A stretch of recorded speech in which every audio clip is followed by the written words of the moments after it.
20 नवंबर 1995 गुजरात छोड़कर दिल्ली आ चुके नरेंद्र मोदी भारतीय जनता पार्टी के राष्ट्रीय सचिव बनाए गए। हरियाणा, चंडीगढ़, हिमाचल के बाद पंजाब और जम्मू कश्मीर का भी प्रभार मिला। मोदी की सियासी सूझबूझ ने कमाल दिखाया। हरियाणा और चंडीगढ़ में 1996 में बीजेपी बड़ी ताकत के तौर पर उभरी। 1998 में बीजेपी ने हिमाचल प्रदेश में सरकार बनाई, प्रेम कुमार धूमल की अगुवाई में। मोदी का कद राष्ट्रीय स्तर पर बढ़ता चला गया। 1998 में बीजेपी के संगठन महामंत्री बने। उस समय तो स्वयं होकर के बहुत छोटी छोटी चीजों पर भी वो ध्यान करने के लिए तत्पर रहते थे। उनके पास समय भी था।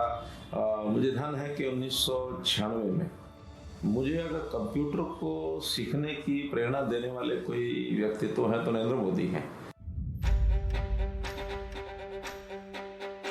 मई 1999 में पाकिस्तानी सेना की कारगिल में हुई घुसपैठ का भारत ने मुंहतोड़ जवाब देना शुरू कर दिया। हम शांति चाहते हैं, ये तो दुनिया ने देखा।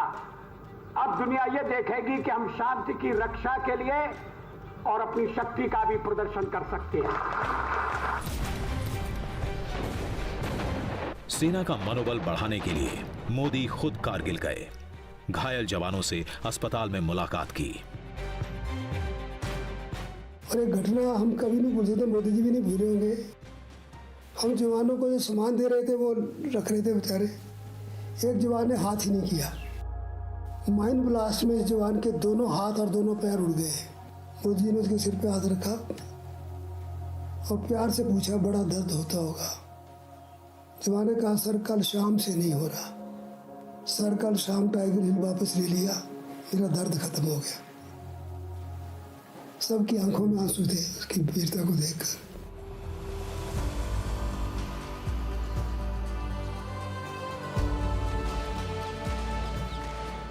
कारगिल से पाकिस्तानी घुसपैठियों को भारतीय सेना ने मार भगाया। 1999 में अटल बिहारी वाजपेयी के नेतृत्व में तीसरी दफा एनडीए की सरकार बनी। बीजेपी की बढ़ती ताकत में मोदी संगठन महामंत्री के तौर पर महत्वपूर्ण भूमिका निभा रहे थे। इत्तेफाक ये कि बीजेपी पूरे देश में मजबूत हो रही थी, लेकिन मोदी के अपने गृह प्रदेश में कमजोर। साल 2000 में हुए स्थानीय निकायों के चुनाव में बीजेपी को गुजरात में ज्यादातर जगहों पर हार का सामना करना पड़ा था। देश गणतंत्र दिवस मना रहा था, लेकिन गुजरात के लिए यह दिन काल बनकर आया।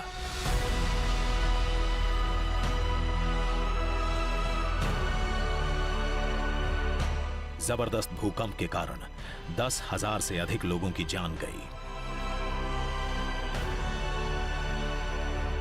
बहुत ध्वस्त हो गया था। अंजार में तो स्कूल पूरी की पूरी और बच्चे भी थे उनमें समाप्त हो गए थे।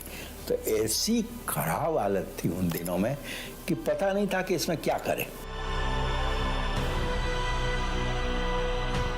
कच्छ में जान माल का सबसे अधिक नुकसान हुआ।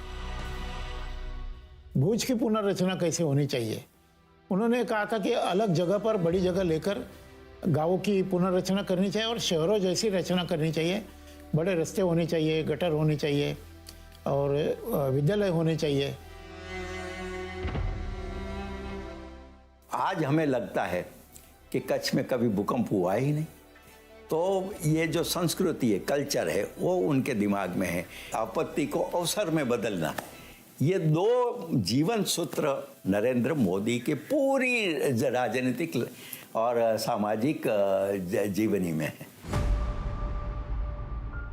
भूकंप के इस कालखंड में राहत और बचाव कार्यों में राज्य सरकार की शिथिलता को लेकर गुजरात के मुख्यमंत्री केशुभाई पटेल पर गंभीर सवाल उठे। सितंबर महीने में साबरकांठा की लोकसभा सीट और साबरमती की विधानसभा सीट पर उपचुनाव हुए।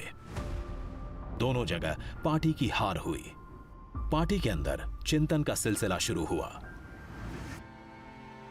1 अक्टूबर 2001 माधवराव सिंधिया के साथ विमान दुर्घटना में मारे गए कैमरामैन गोपाल सिंह बिष्ट का दिल्ली में अंतिम संस्कार हो रहा था। नरेंद्र मोदी भी वहीं मौजूद थे। उनके मोबाइल फोन की घंटी बजी। लाइन पर थे प्रधानमंत्री वाजपेयी। कहा, शाम में मिलने के लिए आओ। मोदी वाजपेयी से मिलने गए। गुजरात वापस लौटने का फरमान मिला, मुख्यमंत्री के तौर पर।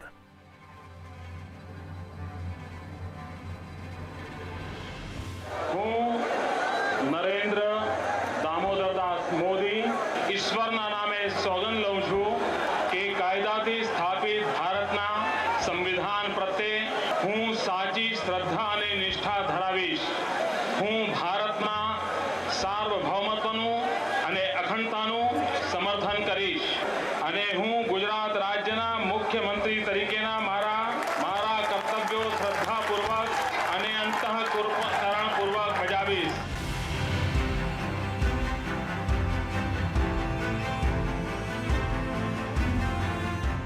मुख्यमंत्री पद संभालते ही नरेंद्र मोदी अपनी मां हीराबा के पैर छूने गए। मां ने आशीर्वाद के साथ सीख भी दी, बेटा कोई घूस दे तो लेना मत।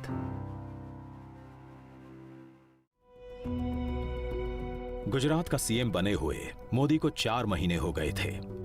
संवैधानिक प्रक्रिया के तहत सीएम की कुर्सी संभालने के 6 महीने के अंदर मोदी को सदन का सदस्य बनना था। 1.5 दशक से पार्टी और साथियों को अलग अलग चुनावों में जीत दिलाते आए मोदी को खुद के लिए पहली बार चुनाव लड़ना था। मैंने पार्टी के लिए, पार्टी की जरूरियात के लिए सीट खाली कर दी और उसी पर नरेंद्र भाई जीत कर आए। 27 फरवरी 2002 गोधरा रेलवे स्टेशन से ठीक आगे साबरमती एक्सप्रेस के S6 डिब्बे में साजिश के तहत दंगाइयों की भीड़ ने आग लगाई।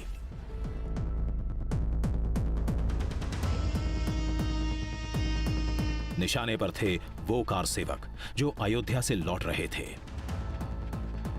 आगजनी में 59 लोगों की मौत हुई। अगले ही दिन गुजरात के ज्यादातर हिस्सों में दंगे भड़क उठे। उन्होंने बाकी जो राज्य थे इंक्लूडिंग कांग्रेस के राज्य, उनसे मदद मांगी कि मुझे पुलिस चाहिए। वो पुलिस की मदद मिली नहीं उनको।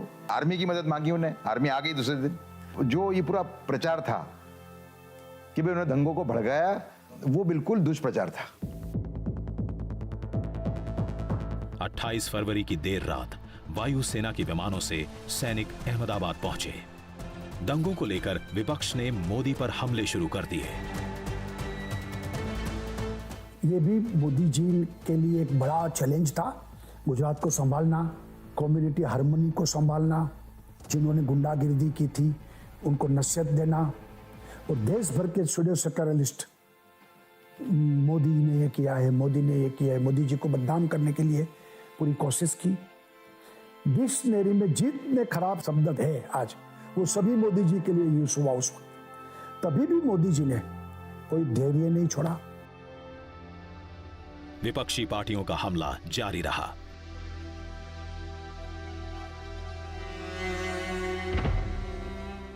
मोदी ने जनता की अदालत में जाने का फैसला किया। जुलाई 2002 में गुजरात विधानसभा को भंग करने की सिफारिश की। 10 साल बाद मोदी एक बार फिर से रथ पर सवार हुए। गुजरात के गौरव को स्थापित करने के लिए नाम दिया गौरव यात्रा का। ये भी राजनीति में मोदी जी ने प्रस्तापित किया है कि पूरा हिसाब देना, अपने जो हमको वोट दिया, हमने क्या किया है, उसका हिसाब देने के लिए वो जाते थे। और गुजरात स्पिरिट, गुजरातियों का स्पिरिट्स, उनको बढ़ावा मिले, उस वक्त गुजरात का आत्मगौरव बढ़े, तो गौरव यात्रा उस वक्त इस मुद्दे पर उन्होंने पूरे गुजरात में घुमाई थी। यात्रा को अपार जन समर्थन मिला। पार्टी को गुजरात विधानसभा की 182 में से 127 सीटें हासिल हुईं।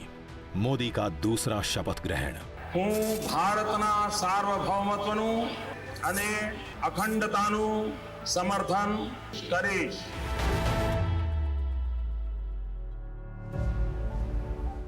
सितंबर 2003 अहमदाबाद का Tagore hall vibrant Gujarat global investor summit का साक्षी बना।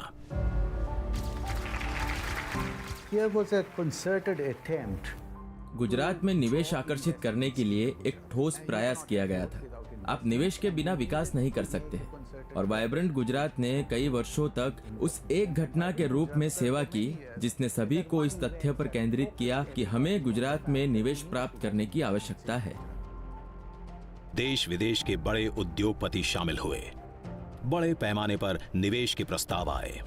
मोदी के शासन की जमकर तारीफ हुई। 2003 से शुरू हुआ ये सिलसिला हर 2 साल पर vibrant Gujarat global investor summit के तौर पर जारी रहा। पहले से ज्यादा भव्य, ज्यादा नामचीन उद्योगपतियों, देशों और कंपनियों के प्रतिनिधित्व के साथ। In course of time, I think the Chief Minister will find that he will not have to attract people to Gujarat. The question will be, you're stupid if you're not here. देशी विदेशी निवेश गुजरात में लगातार बढ़ता रहा। इस बीच मोदी एक और मिशन पर लगे, गुजरात के चौतरफा विकास की कोशिश, नागरिकों का जीवन स्तर बेहतर करने की कोशिश। यही कोशिश गुजरात मॉडल के तौर पर जानी गई, देश विदेश हर जगह। उनका जो था वो स्किल एंड स्केल, ये एक महत्वपूर्ण उनका सूत्र बना रहा। स्किल डेवलप करना है, वोकेशनल जो चांसेस है, वोकेशनल कोर्सेज है, उसको डेवलप करना चाहिए और लोगों को एम्प्लॉयमेंट कैसे मिले इसकी और उन्होंने ध्यान दिया। शाला प्रवेशोत्सव, पहले शौचालय फिर देवालय, सभी घरों में 24 घंटे बिजली देने वाली ज्योतिग्राम योजना। 24/7 इलेक्ट्रिसिटी का गुजरात में शुरू किया, तब पूरा हिंदुस्तान में जो है 24/7 इलेक्ट्रिसिटी किसी को दे सकते हैं, हर घर में दे सकते हैं, ये तो कोई सोच ही नहीं सकते थे। खेत की पैदावार बढ़ाने के लिए सॉइल हेल्थ कार्ड, कृषि महोत्सव। એટલે જેમ ખેતરમાં પરિવર્તન, ખેડૂતમાં પરિવર્તન, પાકમાં પરિવર્તન, એમ કૃષિની સંપૂર્ણ વ્યવસ્થા બાબતમાં પણ પરિવર્તન। चमकते सरकारी अस्पताल, मेडिकल कॉलेजों की संख्या में भारी भरकम इजाफा। रर्बन मिशन, शहर जैसी सुविधाएं गांव में।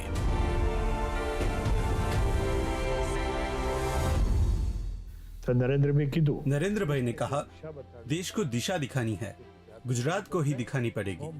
भले ही महंगा, लेकिन हमें सूर्य किरणों से बिजली उत्पन्न करनी पड़ेगी और हमारी कच्छ की धरती इतनी विशाल है कि पूरे देश को हम यहाँ से बिजली देंगे। एशिया का सबसे बड़ा सोलर पार्क, दुनिया का सबसे लंबा कैनाल नेटवर्क, देश का पहला river front. When the project got done and finished, जब परियोजना पूरी हुई और समाप्त हो गई तो अचानक 11,000 झुग्गी झोपड़ी में रहने वालों को अपने घर मिल गए और नदी के दोनों किनारों पर 2 वर्ग किलोमीटर की जगह का सही इस्तेमाल किया गया। इसने दिखाया कि कैसे हमारी जटिल समस्याओं से निपटा जा सकता है, जिससे आम लोग इसे सार्थक और उपयोगी पाते हैं। विश्व की सबसे ऊंची प्रतिमा, स्टैच्यू ऑफ यूनिटी, लाखों चेक डैम बनवाकर भूगर्भ जल स्तर को ऊंचा उठाना, सौराष्ट्र और कच्छ के सूखे इलाकों में नर्मदा का पानी पहुंचाना।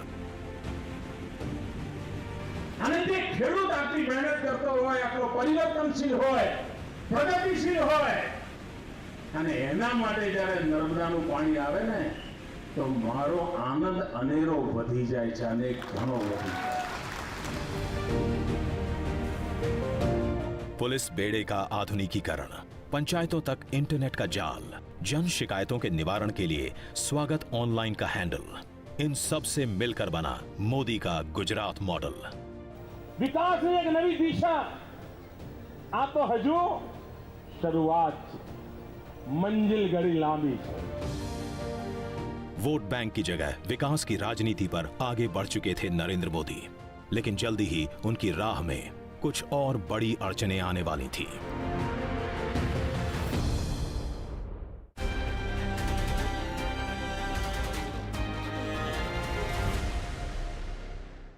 Makebella Broadband. Get unlimited internet with entertainment and voice calls at just ₹15.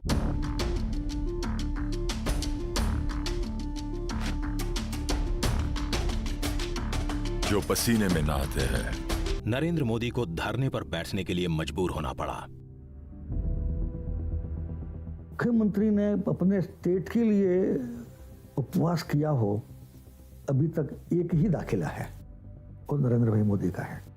केंद्र सरकार थी कांग्रेस की, बांध की ऊंचाई बढ़ाने के लिए यहां पर पास किया, पूरा गुजरात जाग गया। वजह थी मनमोहन सिंह की अगुवाई वाली यूपीए सरकार की तरफ से लगाई गई अड़चन, जिसके कारण सरदार सरोवर बांध की ऊंचाई नहीं बढ़ाई जा सकती थी। અને નર્મદાનું 110 મીટરનું ક્લિયરન્સ મળે તો હું ગુજરાતની ધરતીને વચન આપવા માંગુ છું, જે દિવસે બાંધકામ શરૂ થાય એના 150મા દિવસે ગુજરાતમાં વીજળીનો પણ ધોધ વહેતો થઈ જાય, આજથી અમે તૈયારી કરી।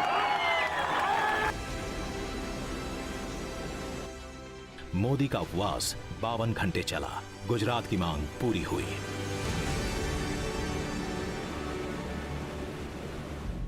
सबका साथ सबका विकास का नारा लेकर आगे बढ़ रहे थे नरेंद्र मोदी। इसी दौरान 2007 का विधानसभा चुनाव आया। विपक्ष एक बार फिर से हमलावर। गुजरात की सरकार चलाने वाले झूठे बेईमानी डर और मौत के सौदागर हैं। लेकिन जनता का भरोसा मोदी पर।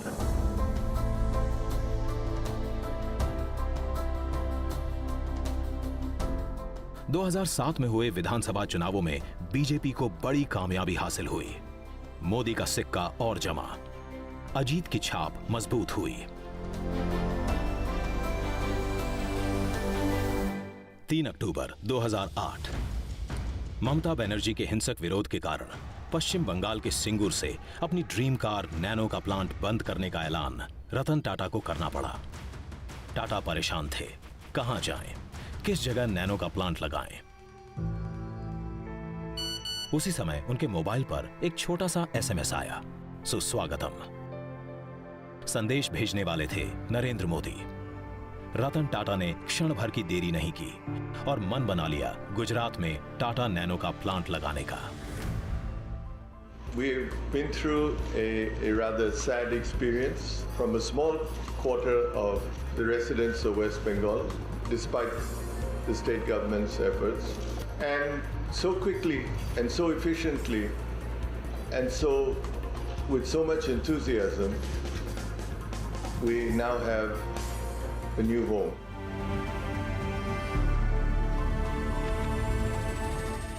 सितंबर 2011 मोदी अपना 61वां जन्मदिन मना रहे थे, लेकिन अनूठे ढंग से। अपने जन्मदिन के मौके पर मोदी ने 3 दिन के सद्भावना उपवास की शुरुआत की। उद्देश्य था गुजरात में शांति और सद्भाव को मजबूत करना। अहमदाबाद के बाद मोदी गुजरात के हर जिले में गए। समाज के सभी वर्गों में आपसी विश्वास बढ़ा। मोदी पर देश दुनिया का भी भरोसा बढ़ने लगा। अंतर्राष्ट्रीय पत्रिका टाइम ने 16 मार्च 2012 के अपने अंक में मोदी को कवर पर जगह दी। टिप्पणी थी, मोदी मीन्स बिजनेस। एक मत गुजरात भाजपा सरकार के नारे के साथ नरेंद्र मोदी चुनाव मैदान में उतरे, जीत की हैट्रिक लगाई। मोदी को देश के अगले पीएम के तौर पर देखा जाने लगा। कई राज्यों से जो लोग आते थे हमें बोलते थे कि मोदी जैसा काश हमारे सीएम होते तो हमारा भी राज्य ऐसा होता। ठीक है, अगली बार हम उनको प्रधानमंत्री बनना चाहते हैं। गुजरात के मुख्यमंत्री के रूप में उसी दिनों में देश के कार्यकर्ता उनको प्रधानमंत्री के रूप में देखना चाहते थे। आम जनता के दिल में मोदी ने अपने लिए जगह बना ली। 13 सितंबर 2013 देश में चल रही मोदी लहर का अंदाजा बीजेपी के बड़े नेताओं को भी था। पार्टी ने मोदी को पीएम उम्मीदवार के तौर पर पेश कर दिया। संसदीय दल ने यह फैसला किया है कि श्री नरेंद्र मोदी को आगामी लोकसभा चुनाव के लिए प्राइम मिनिस्ट्रियल कैंडिडेट के रूप में प्रोजेक्ट किया जाए।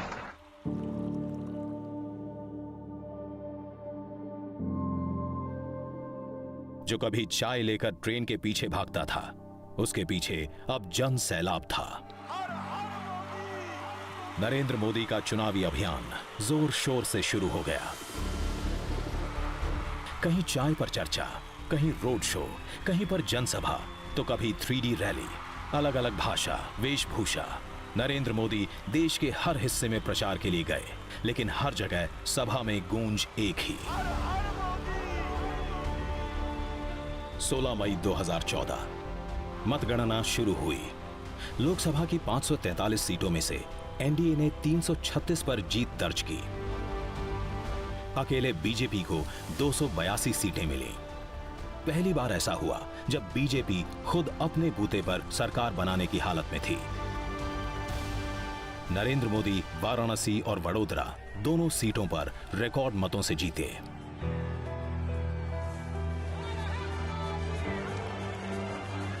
बीस मई 2014 संसद भवन पहुंचे मोदी अचानक इसके मुख्य द्वार पर लेट गए। प्रणाम किया संसद भवन को। आखिर प्रजातंत्र की खासियत ही थी जो वडनगर के एक गरीब घर में जन्मा हुआ व्यक्ति पूरे देश की बागडोर संभालने जा रहा था। बीजेपी के संसदीय दल के नेता के तौर पर मोदी का चुनाव हुआ।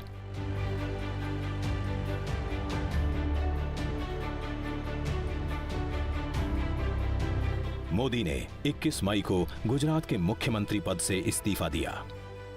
22 मई को आनंदीबेन पटेल राज्य की नई सीएम बनी। उसी शाम अहमदाबाद एयरपोर्ट से मोदी दिल्ली के लिए रवाना हो रहे थे। भावनाओं का ज्वार उठा, आंखें नम हुईं, जुबान से निकले दो शब्द, आवजो, आवजो गुजरात।